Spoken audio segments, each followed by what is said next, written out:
ನಾನು ತುಂಬ ಎಕ್ಸೈಟೆಡ್ ಆಗಿದ್ದೀನಿ because it's my first flight, ನನ್ನ ಮೊದಲನೇ ವಿಮಾನಯಾನ. ನಂಗೆ ಗೊತ್ತಿಲ್ಲ ಎಕ್ಸ್ಪೀರಿಯನ್ಸ್ ಹೇಗಿದ್ದೀನಿ, ಬಟ್ ನಾನು ಶೇರ್ ಮಾಡ್ತೀನಿ. ವಿಡಿಯೋ ಫುಲ್ ನೋಡಿ. ನನಗೆ ಇಲ್ಲಿ ವೀಡಿಯೋ ಮಾಡೋಕ್ಕಷ್ಟು ಕಂಫರ್ಟೇಬಲ್ ಇಲ್ಲ, ಬಟ್ ನಿಮಗೋಸ್ಕರ ನಾನು ಮಾಡ್ತಿದ್ದೀನಿ.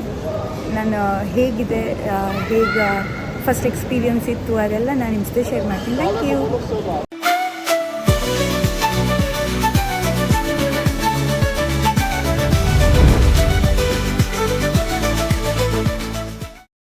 ನಮಸ್ಕಾರ ದಣಿ, ಎಲ್ಲರೂ ಕೂಡ ಹೇಗಿದ್ದೀರಾ? ಎಲ್ಲರೂ ಚೆನ್ನಾಗಿದ್ದೀರಾ ಅಂತ ಅಂದ್ಕೊಂಡಿದ್ದೀನಿ.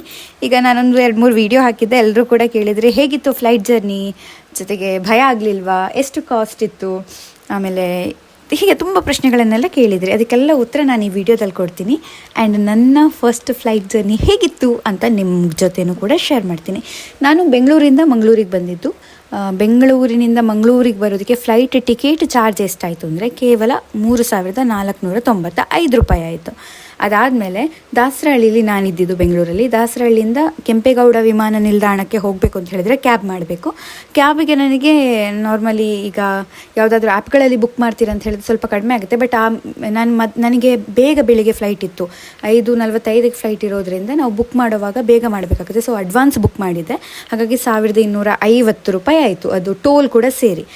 ಅದಾದಮೇಲೆ ವಿಮಾನ ನಿಲ್ದಾಣಕ್ಕೆ ಹೋದೆ. ಅಲ್ಲಿ ಹೋದ ತಕ್ಷಣ ಫುಲ್ಲು ನನಗೆ ಫಸ್ಟ್ ಟೈಮ್ ನೋಡಿದ್ದಲ್ಲ, ಇಮ್ಯಾಜಿನ್ ಮಾಡ್ಕೊಳ್ಳಿ, ನಾವೆಲ್ಲ ಫಸ್ಟ್ ಟೈಮ್ ಈ ಥರ ಏರ್ಪೋರ್ಟ್ ನೋಡೋದು, ವಿಮಾನ ನೋಡೋದು, ಇದೆಲ್ಲ ಫಸ್ಟ್ ಟೈಮ್. ವಿಮಾನ ನೋಡಿರ್ತೀವಿ ನಮ್ಮ ಮನೆ ಮೇಲೆ ಹಾರ್ತಿರೋದು, ಬಟ್ ಅಲ್ಲಿ ಹೋಗಿ ನೋಡೋದು ಫಸ್ಟ್ ಟೈಮ್ ಅಲ್ಲ. ನಾನು ಒಬ್ಬಳೇ ಇರೋದ್ರಿಂದ ನಂಗೆ ಸ್ವಲ್ಪ ವೈಬ್ ಸ್ವಲ್ಪ ಡಿಫ್ರೆಂಟ್ ಇತ್ತು. ಹೇಗೆ ಮಾಡಲಿ ಏನು ಮಾಡಲಿ ಅಂತ ನನ್ನ ಕಸಿನಿಗೆ ಫೋನ್ ಮಾಡಿ 3 ಗಂಟೆ ರಾತ್ರಿಗೆಲ್ಲ ಟಾರ್ಚರ್ ಮಾಡಿದ್ದೀನಿ ನಾನು. ಅದಾದಮೇಲೆ ಫಸ್ಟಿಗೆ ಸೆಕ್ಯೂರಿಟಿ ಚೆಕ್ ಇರುತ್ತೆ ಒಳಗಡೆ ಹೋಗೋದಕ್ಕೆ, ಏರ್ಪೋರ್ಟ್ ಒಳಗಡೆ ಹೋಗೋದಕ್ಕೆ ಚೆಕ್ ಮಾಡ್ತಾರೆ, ಕಳಿಸ್ತಾರೆ. ಅದಾದಮೇಲೆ ಬೋರ್ಡಿಂಗ್ ಪಾಸನ್ನು ತಗೋಬೇಕು.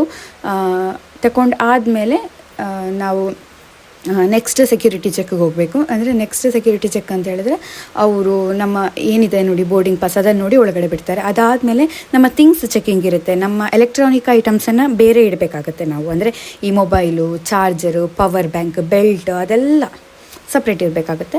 ಇನ್ನೊಂದು ಬಾಕ್ಸ್ ಕೊಟ್ಟಿರ್ತಾರಲ್ಲ, ಅದರಲ್ಲಿ ನಾವು ನಮ್ಮ ಕ್ಲೋತ್ ಏನಿರುತ್ತೆ, ಬ್ಯಾಗ್ ಏನಿರುತ್ತೆ ಅದನ್ನೆಲ್ಲ ಇಡಬೇಕು. ಈಗ ಜಾಸ್ತಿ ಬ್ಯಾಗೆಲ್ಲ ಇದ್ದರೆ ತುಂಬ ಸಮಸ್ಯೆ ಆಗುತ್ತೆ. ನಾನು ಒಂದೇ ಬ್ಯಾಗ್ ಇತ್ತು. ಜಾಸ್ತಿ ಬ್ಯಾಗ್ ಆದರೆ ನೀವು ತುಂಬ ಮುಂಚೆನೇ ಹೋಗಿರಿ, ಯಾಕಂದರೆ ಚೆಕ್ಕಿಂಗ್ ತುಂಬ ಲೇಟ್ ಆಗುತ್ತೆ.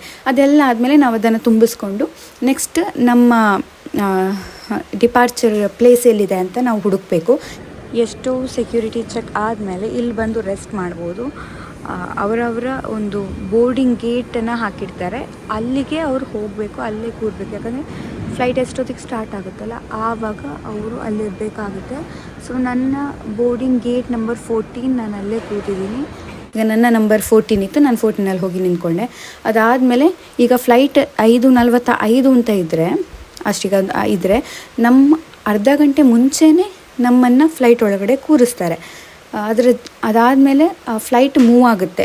20-25 ನಿಮಿಷಕ್ಕಿಂತ ಮುಂಚೆನೇ ಫ್ಲೈಟ್ ಮೂವ್ ಆಗುತ್ತೆ. ಸೊ ಈಗ ಟ್ರೈನಿಗೆಲ್ಲ ಇನ್ನೊಂದು 5 ನಿಮಿಷ ಇದೆಯಲ್ಲ ಹೋಗ್ಬಿಡ್ತೀವಿ ಅಂದರೆ ಖಂಡಿತ ಆಗಲ್ಲ. ಅಟ್ಲೀಸ್ಟ್ 1 ಅವರ್ ಮುಂಚೆ ನೀವು ಇರಲೇಬೇಕಾಗುತ್ತೆ. ಯಾಕಂದರೆ ಎಮರ್ಜೆನ್ಸಿಲಿ ಯಾವುದೂ ಆಗೋದಿಲ್ಲ. ಹಾಗೆ ತುಂಬ ಜನರಿಗೆ ಫ್ಲೈಟ್ ಮಿಸ್ ಆಗುತ್ತೆ. ಸೊ 10 ನಿಮಿಷ ಇದೆ ಹೋಗಿಬಿಡ್ತೀನಿ ಹಿಂಗಿದ್ರೆ ಆಗಲ್ಲ.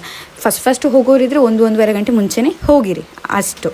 ಅದಾದಮೇಲೆ ಅಲ್ಲಿ ಚೆಕಿಂಗ್ ಎಲ್ಲ ನಾವು ಮುಗಿಸಾದ್ಮೇಲೆ ಆಮೇಲೆ ಫ್ಲೈಟ್ ಸ್ಟಾರ್ಟ್ ಆಗುತ್ತೆ. ಸ್ಟಾರ್ಟ್ ಆದಾಗ ಮುಂಚೆನೇ ಭಯ ಆಯಿತು. ಯಾಕೆ ಹೇಳಿ, ನಾನು ಫ್ಲೈಟ್ ಟಿಕೆಟ್ ಬುಕ್ ಮಾಡಿದ ನೆಕ್ಸ್ಟ್ ಮಧ್ಯಾಹ್ನನೇ ಒಂದು ಅಪಘಾತ ಆಯ್ತಲ್ಲ. ನಮ್ಮ ಭಾರತದಲ್ಲಿ ಆ ಅಪಘಾತ ಆಗಬಾರ್ದಿತ್ತು, ಆದರೆ ಅದಾಗಿ ಹೋಯ್ತು, ನಾವೇನೂ ಮಾಡೋಕ್ಕಾಗಲ್ಲ. ಆದರೆ ನನಗೆ ಭಯ ಏನು ಅಂದರೆ ಆ ಒಂದು ಎಕ್ಸೈಟ್ಮೆಂಟ್ ಇರುತ್ತಲ್ಲ ಫಸ್ಟ್ ಫ್ಲೈಟ್, ಅದಕ್ಕಿಂತ ಭಯ ಜಾಸ್ತಿ ಇತ್ತು, ಫುಲ್ ಭಯ. ಬಟ್ ಟೇಕ್ ಆಫ್ ಆದಾಗ ಸ್ವಲ್ಪ ಈ ಲಿಫ್ಟಲ್ಲಿ ಒಂದು ಫೀಲ್ ಆಗುತ್ತಲ್ಲ, ಒಂದು ಜರ್ಕ್ ಕೊಟ್ಟಾಗೆ ಫೀಲ್ ಆಗುತ್ತಲ್ಲ, ಹಾಗೆ ಫೀಲ್ ಆಯಿತು. ಬಟ್ ಮತ್ತೆ ಆರಾಮ್ಸೆ ತುಂಬ ಚೆನ್ನಾಗಿತ್ತು. ಬಟ್ ಆ ಫ್ಲೈಟ್ ಜರ್ನಿಗೆ ನೀವು ಕೂಡ ಪ್ರಿಪೇರ್ ಆಗಿದ್ದಾಗ ನನಗೂ ಸ್ವಲ್ಪ ಭಯ ಆಗ್ತಿತ್ತು, ಯಾವಾಗ ಲ್ಯಾಂಡ್ ಆಗುತ್ತೆ, ಯಾವಾಗ ಟೇಕ್ ಆಫ್ ಆಗುತ್ತೆ ಅಂತ. ಆಮೇಲೆ ವೈಬ್ ಅಂತೂ ತುಂಬ ಚೆನ್ನಾಗಿರುತ್ತೆ. ಈ ಮೋಡಗಳ ಮಧ್ಯೆ ಹೀಗೆ ನಾವು ತೆಲಾಡ್ಕೊಂಡು ಹೋಗ್ತಾ ಇದ್ದೀವಿ ಏನೋ ಅಂತ ಅನ್ಸುತ್ತೆ. ಯಾಕಂದರೆ ಹೊರಗಡೆದೇನು ಗಾಳಿ ಬರೋದಿಲ್ಲ ಅಲ್ಲ, AC ಗಾಳಿ ಇರುತ್ತೆ. ಬಟ್ ಹೊರಗಡೆದು ಲುಕ್ ಅದೆಲ್ಲ ಚೆನ್ನಾಗಿರುತ್ತೆ ನೋಡೋದಕ್ಕೆ. ಆಮೇಲೆ ಫ್ಲೈಟ್ ಒಳಗಡೆ ಕೂತಾದ್ಮೇಲೆ ಸೀಟ್ ಬೆಲ್ಟ್ ಹಾಕೋದಕ್ಕೆ ಹೇಳ್ತಾರೆ. ಸೇಫ್ಟಿ ರಿಲೇಟೆಡ್ ಎಲ್ಲ ಒಂದು ಮಾಹಿತಿ ಇರುತ್ತಲ್ಲ, ಅದನ್ನು ಅಲ್ಲಿರೋ ಬ್ಯೂಟಿಫುಲ್ ಸುಂದರಿಯರು ಅವರು ಕೊಡ್ತಿರ್ತಾರೆ, ಹೀಗೆ ಮಾಡಬೇಕು ಅಂತ. ನಾನೊಬ್ರದ್ದು ವೀಡಿಯೋ ಮಾಡೋಕ್ಕೆ ಹೋದರೆ ಅವ್ರು ಹೇಳಿದ್ರು ವೀಡಿಯೋ ಮಾಡಿಬಿಡಿ ಅಂತ ಹೇಳಿದ್ರು. ಆಮೇಲೆ ನಾನು ಕಟ್ ಮಾಡಿದೆ. ಜೊತೆಗೆ ಅಲ್ಲಿ ನಿಮ್ಗೇನೇ ಕನ್ಫ್ಯೂಷನ್, ಸಣ್ಣ ಕನ್ಫ್ಯೂಷನ್, ಅದೆಲ್ಲ ಕನ್ಫ್ಯೂಷನ್ ಅಂತ ಅಂದ್ಕೊಳ್ಬೇಡಿ. ನಿಮ್ಗೆ ಏನೇ ಗೊತ್ತಾಗಿಲ್ಲ ಅಂದರೂ ಅಲ್ಲಲ್ಲಿ ಹೆಲ್ಪ್ ಮಾಡೋದಕ್ಕೆ ಇರ್ತಾರೆ, ಅವ್ರ ಹತ್ರ ನೀವು ಕೇಳಬಹುದು. ಇವ್ರು ಹೇಳಿದ್ರು ಆರಾಮವಾಗಿ ಇವರು ಎಲ್ಲ ಇನ್ಫಾರ್ಮೇಷನ್ಗಳನ್ನು ಕೂಡ ಅಲ್ಲಿ ಕೊಡ್ತಾರೆ. ಸೊ ನಾನು ನನ್ನ ಜಾಗ ಎಲ್ಲಿದೆ ಅಲ್ಲಿ ಹೋಗಿ ಕೂತಾದಮೇಲೆ ನೆಕ್ಸ್ಟ್ ಒಂದು 45 ಮಿನಿಟ್ಸ್ ನಾನು ಮಂಗಳೂರು ಬಂದು ಇಳಿದೆ. ಮಂಗಳೂರು ಬಂದು ಇಳಿದಾದ್ಮೇಲೆ ನಮ್ಮ ಏರ್ಪೋರ್ಟ್ ಕೂಡ ನಾನು ಫಸ್ಟ್ ಟೈಮ್ ನೋಡಿರೋದು, ನಮ್ಮ ಮಂಗಳೂರು ಏರ್ಪೋರ್ಟ್ ಕೂಡ ನಾನು ಫಸ್ಟ್ ಟೈಮೇ ನೋಡಿರೋದು. ನೋಡೋದಕ್ಕೆ ಚೆನ್ನಾಗಿತ್ತು. ಇಳಿದಾದ್ಮೇಲೆ ನನಗೆ ಅಜಿತ್ ಹನುಮಕ್ಕನವರು ಸಿಕ್ಕಿದ್ರು. ಅವರೆಲ್ಲ ಮೀಟ್ ಆಗಿದೆ. ನನ್ನ ಸೇಮ್ ಫ್ಲೈಟಲ್ಲಿ ಅವರು ಇದ್ದರು, ಅವರು ಸೇಮ್ ಪ್ರೋಗ್ರಾಮ್ ಬರ್ತಿದ್ದಾರೆ. ತುಂಬ ಖುಷಿ ಆಗಿತ್ತು, ಆಯಿತು ಅವರಲ್ಲಿ ಮೀಟ್ ಆಗಿ. ಅವರು ಅದೇ ಫ್ಲೈಟಲ್ಲಿದ್ದರು. ಅವ್ರ ಜೊತೆ ಮಾತಾಡಿ ಆದಮೇಲೆ ನಾವು ಸೇಮ್ ಇವೆಂಟಿಗೆ ಹೋಗ್ತಾ ಇದ್ದಿದ್ದು.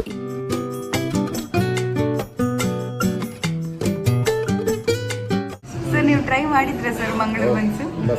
ತುಂಬ ಸಲ ಬೆಂಗಳೂರಲ್ಲಿದ್ದಾಗಲೂ ನಂಗೆ ಬನ್ಸ್ ಫೇವ್ರೇಟ್.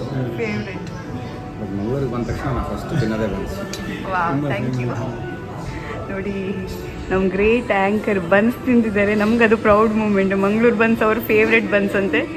ಎಸ್, ಇಲ್ಲಿ ನಮ್ಮ ಸತ್ಯದೇವತಾ ದೇವಸ್ಥಾನ ಆಳದಂಗಡಿಯಲ್ಲಿ ಪುಸ್ತಕ ವಿತರಣೆ, ಪ್ರತಿಭಾ ಪುರಸ್ಕಾರ, ಸಾಧಕರಿಗೆ ಸನ್ಮಾನ, ಮತ್ತು ಶಿವಪ್ರಸಾದ್ ಅಜಿಲರಿಗೆ ಪೌರ ಸನ್ಮಾನ, ಮತ್ತು ಅವರಿಗೆ 60 ವರ್ಷ ತುಂಬಿರೋದಕ್ಕೆ ಅವರಿಗೆ ಒಂದು ಸಂಭ್ರಮದ ಕಾರ್ಯಕ್ರಮ, ಇದೆಲ್ಲವನ್ನು ಕೂಡ ಅರೇಂಜ್ ಮಾಡಿದ್ರು. ಅದರಲ್ಲಿ ನಾನು ನಿರೂಪಕಿಯಾಗಿ ಬಂದಿದ್ದೆ, ಅವರು ಗೆಸ್ಟ್ ಆಗಿ ಬಂದಿದ್ದರು, ಅತಿಥಿಯಾಗಿ ಬಂದಿದ್ದರು. ಸೊ ನಾವು ಸೇಮ್ ಫ್ಲೈಟಲ್ಲಿ ಇಳಿದ್ವಿ.